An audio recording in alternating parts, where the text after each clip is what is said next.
What's up and welcome back. I'm John Stark from ActionMovieGuy.com, your favorite blind film critic. And today, I'm talking about Death of a Unicorn. We found one and we promptly killed it. It's like the most human thing we could possibly do. And then we made a movie about it. Uh, Click like and subscribe. Join my cult following here on YouTube. It's my dream to be able to sell you useless merch. So the only way I can do that is if you click like, subscribe, hit that notification bell, and continue with me on my journey of going into things blind. Everybody always says that, but I actually literally do that all the time. Even into things that I completely am aware of. And no, still blind. So I went into Death of a Unicorn blind. And it does have audio description. It's done by Deluxe. It's a new narrator that I always have a hard time whenever, I think it was like Ryan something, when they throw me a new name, I'm like, oh God, I have to remember that. I'm like a goldfish when it comes to names. This film stars Jenna Ortega, Paul Rudd. We've got Téa Leoni, which I did not know. I feel like we've undermarketed that to some extent. Will Poulter, Richard E. Grant, Anthony Carrigan. That's enough. That's fine. That's sort of like the main cast. I don't know. Maybe there's somebody else in there that mattered. This is so it's a horror comedy. Sort of. I mean, it's a horror comedy in so much that it's ridiculous. It's not necessarily funny, but it's just ridiculous. Like the whole thing is just absurd. It's a weird A24 movie too. This feels like Y2K, where it's like, what are you guys doing? Like, why is this in your brand? A24, like, is gonna start losing that, like, it's got A24 vibes thing that people say on the internet, because it's not gonna mean anything anymore. Last year they put out like The Front Room, and that definitely doesn't even have A24 vibes. So I don't know that Death of a Unicorn does either. It doesn't feel like it's somewhere in here is a parable that's been lost to time, but Paul and Jenna play father and daughter who are headed off to, it says like a retreat, but it's like a rich person's house. It's so big that it feels like a retreat, but they're going to visit some wealthy people. Paul Rudd is a lawyer, and he's helping this family, which includes like all the other characters that I named, with some contract stuff. And he's brought Jenna Ortega along with them for, I don't know, bonding time. And it's important to note, because the audio description even points it out, that Jenna Ortega has acne. Severe acne. So she's not perfect anymore. She has acne. It will come up. So make a note of it. So while they're on the road, and she likes to vape too. That's like, of course, what a thing. We vape now. While they're on the road, they basically reenact a scene from the movie Get Out, but instead of hitting a deer, they hit a unicorn with their car. It's kind of wounded, and Paul Rudd decides in his infinite wisdom to try to, put it out of its misery like you would normally, like a deer. He's not like, oh my God, a unicorn. Holy shit. I feel like there's not enough of that in this movie. Some blood gets on them, and they sort of both experience sort of like healing properties for various things. Later on, Paul notices that he no longer needs glasses, and Jenna Ortega's acne goes away. That's how she knows. So, but they put the body of the unicorn in their car. Again, it's not, I don't know that this movie, it just needs things to happen to get from point A to point B. So they put what they think is a dead unicorn in their car. rental car, by the way. They're not getting that money back. Their deposit is gone.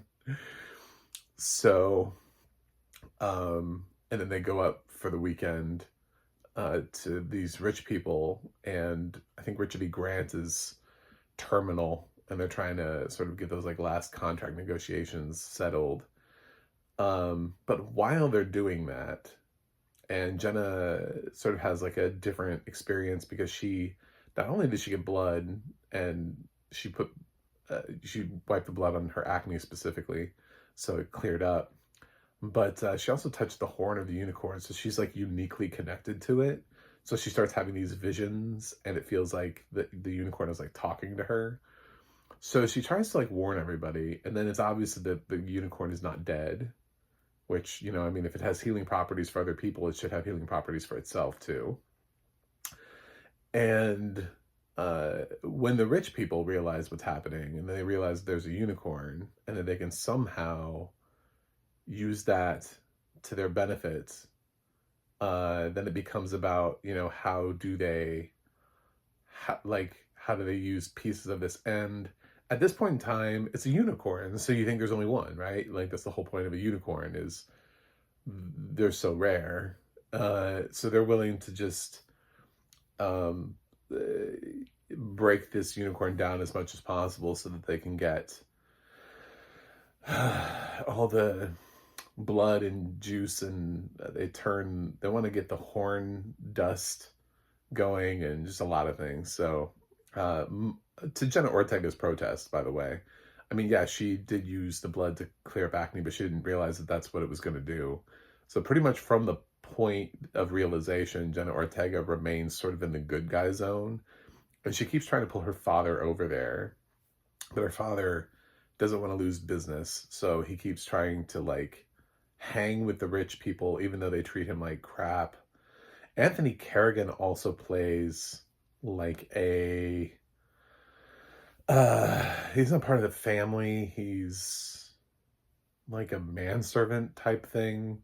So he's also not really, it's interesting sort of how, because they're trying to navigate this, right? But everybody wants they all want to take something from the unicorn. And that is sort of the downfall as the movie progresses and turns into a horror movie, because that's what this is. And it's bloody, it's gory, but it's also silly, because turns out that wasn't the only unicorn, and they don't like it when you try to dissect them. So watch out. Around the corner, My Little Pony. I know they weren't unicorns, but still, it kind of feels, there's a little bit of that like power, you know, like in this. It's a weird movie. This feels like somebody tried to make a parable about like the horrors of man and the things that we do, you know, sort of like, I don't know, some drunk guy back in the day who's like, I can do what Rudyard Kipling can do. Leopard can't change its spots. Well, a beaver can't eat its own skin. Ha ha! I did it too. See? And you're like, that's not the same thing. I feel like this is that. I feel like somewhere in there somebody had an idea, and they're like, but what if? And what if, like, nuanced underneath it we had this, but like along the way it just became this silly sort of nonsensical thing. And then like probably in the editing room they even leaned more into it. So at the end of the day, this movie really doesn't have anything to say. It could have had something to say, you know, because you have like a class system, you have sort of the wealthy versus the not. You have also ageism, right? You have like the old versus the young, because nobody listens to Jenna Ortega. And her next closest contemporary is Will Poulter, who's still portrayed here as being older than Jenna Ortega. So yeah, you have all of that mixed in there, but they don't really do anything with it. It's just kind of like a silly unicorn movie. If unicorns killed, like that's what it is. It's just, what if unicorns were not cute and cuddly and were actually terrifying monsters and ate you and stabbed you with their horns, and we just made a gory movie like that? And that's fine. I mean, but it's just not great cinema, and it certainly doesn't feel like an A24 brand. So it does, at the end of it, I'll say that there was like a part of it where it kind of got into a little bit of I got A24 vibes in like the last 5 minutes of the movie. That's about it. That's about it. Um, with some stuff that was happening mainly with Paul Rudd's character. So, yeah, I, would I recommend this? If you like campy horror comedies, then this is probably up your thing, because it's not. I've had a problem with some of the other horror comedies that have released this year that are trying to brand themselves as horror comedies, being sort of mean spirited. And here, there's less of that. Here, it feels less mean spirited. It feels more like sort of like silly absurdity. Um, like there's one character's death that is gory, certainly, but it feels earned, and it also kind of feels like you can see it coming. But like the character gets like gored like through the head, which is sort of similar to something that happened in Hard Eyes. But Hard Eyes kind of just feels like there's something mean spirited about it. There's something mean spirited about some of these movies that we've had this year that are trying to brand themselves in the horror comedy genre, that it just doesn't quite work.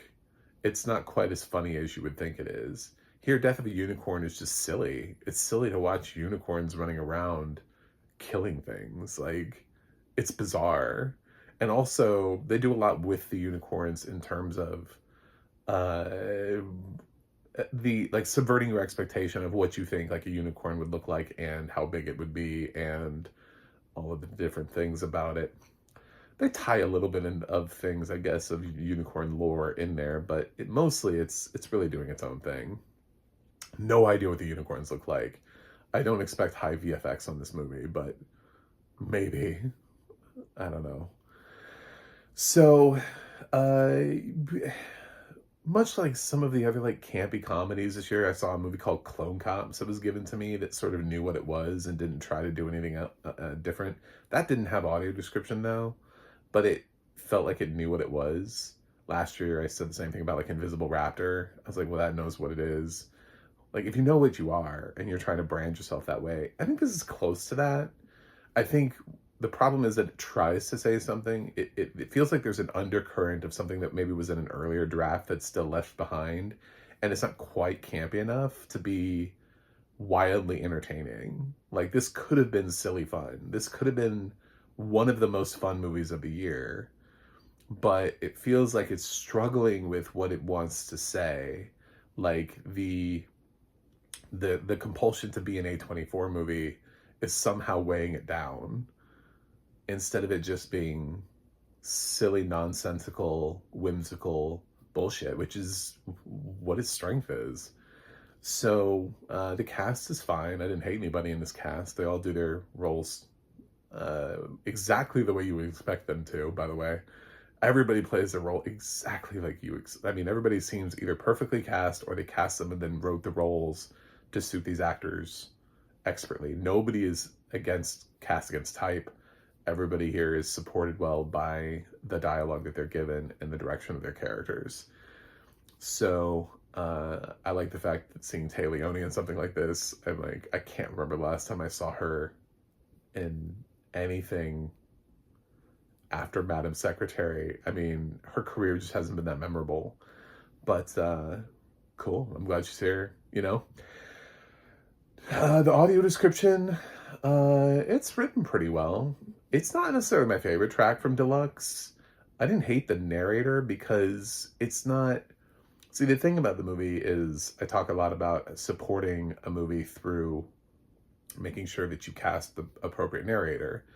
And this isn't a scary horror movie, so I don't care. His voice feels kind of light, a little like Tristan Snyder would be, which I mean, they're kind of often better suited for comedies or family movies or stuff like that.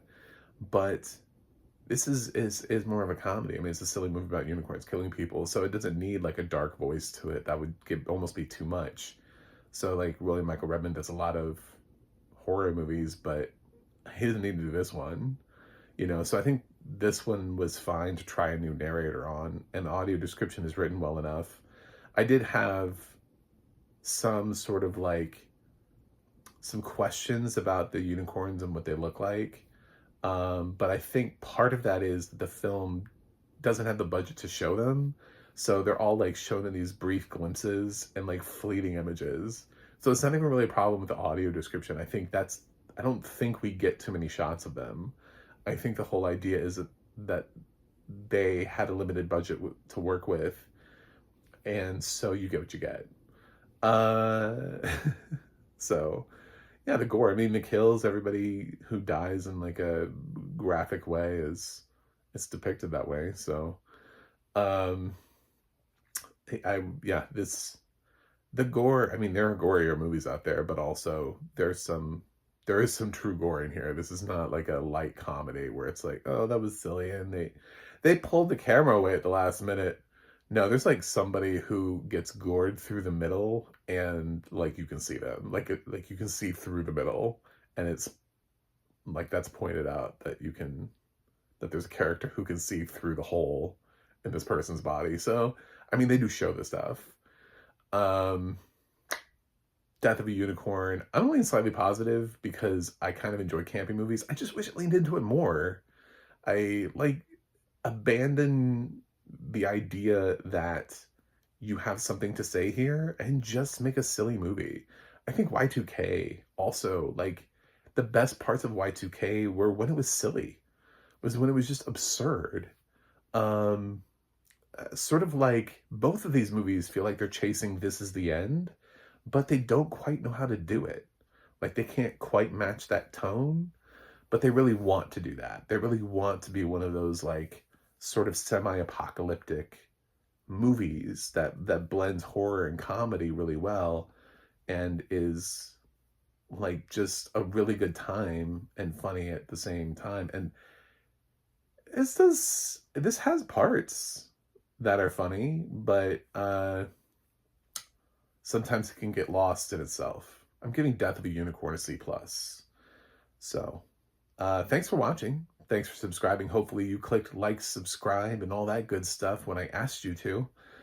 Otherwise, why not? Have I convinced you now after watching that review? Let me know what you think of Death of the Unicorn in the comments, and what's your favorite unicorn property? Is it The Last Unicorn? It should be. That should be your favorite unicorn property. Anyway, thanks for watching. I'll see you guys on the other side.